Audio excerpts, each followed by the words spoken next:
keeping you informed with news that matters. Fox 40 News at 11 starts now.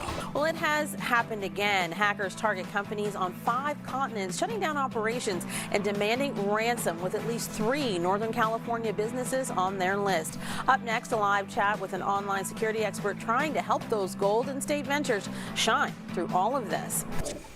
A medical office, an architectural firm, and a law firm. 3 Northern California businesses left struggling after the latest ransomware attack that may have been launched by Russian hackers within U.S. borders and on 4 other continents. This morning, as many as 1,500 businesses are trying to bounce back from an infiltration that happened at Kaseya. That company provides software tools to other companies to do IT work for operations like medical offices that are too small to have their own tech departments.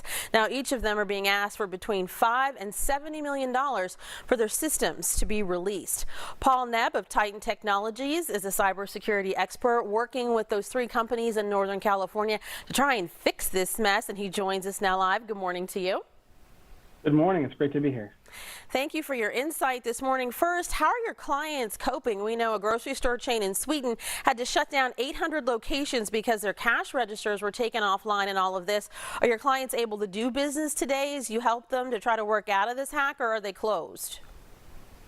So many of the organizations that are affected are in different areas of different states of recovery.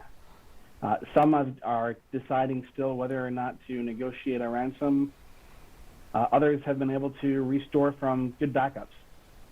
All right, I see. So it kind of depends on how prepared you were in the beginning of all of this. Kaseya's vice president has described what started Friday as a, quote, sophisticated cyber attack. This wasn't cyber criminals using phishing emails or stolen passwords or missed multi-factor authentication to get access and then take data. The culprits sort of piggybacked on a vulnerability in a software update that Kaseya was doing for its customers, right? It looks like actually it's being traced back to even a Microsoft update. So really they got pretty far into some vulnerabilities, piggybacked on it, and ended up in over 1,500 businesses, and that number's still growing. Still growing, my goodness. Well, REvil is the Russian group believed to be behind the May cyber attack on JBS, the world's largest meat producer, and early reports indicate that's who's responsible for this Kaseya situation.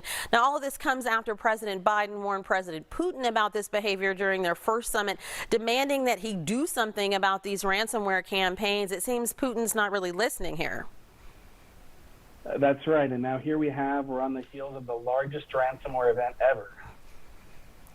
There's a tug of war between private businesses running their affairs and the fact that when problems at those private businesses have great national impact, like with the Colonial Pipeline situation, if you're a critical industry, should there be some national standard you're required to meet in terms of your cybersecurity? What is the U.S. maybe not doing that it should be to protect American businesses from all of this? Well, in fact, there actually are standards that exist and recommendations from the White House and Department of Homeland Security, NIST, HIPAA, all of those compliance protocols which businesses should be operating under and healthcare organizations should be operating under. The problem is it's expensive to be compliant, and many small businesses don't think that it's going to happen to them.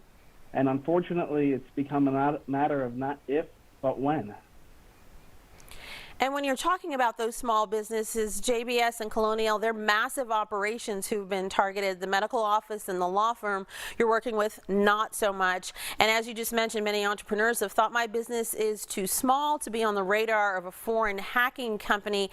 I don't need to do X, Y, and Z in terms of protection, but this proves that they do. So what are you telling those smaller operations that they need to have in place to be better protected? So all businesses should have an IT security plan, a disaster recovery plan. What happens if? Because again, not a matter of not if, but when. The second thing is to continuously rotate your password. Use multi-factor authentication where it's available. Again, maybe not played into in this hack with the password, but other ransomware events could have been prevented by not having a password being password. Of course, make sure your systems are up to date. Work with a managed services provider, a trusted IT company, to make sure that happens. And pay attention, and just as in the real world, if you see something, say something. Alrighty, and if you had President Biden's ear, what's the number one thing that you would tell him about what needs to change in terms of what this country is doing with its cybersecurity? Small businesses have to pay attention. They need some additional resources to know that we've got to get through this. You know, Warren Buffett says that cybercrime is even a bigger threat than physical crime. Cybercrime is the new terrorism.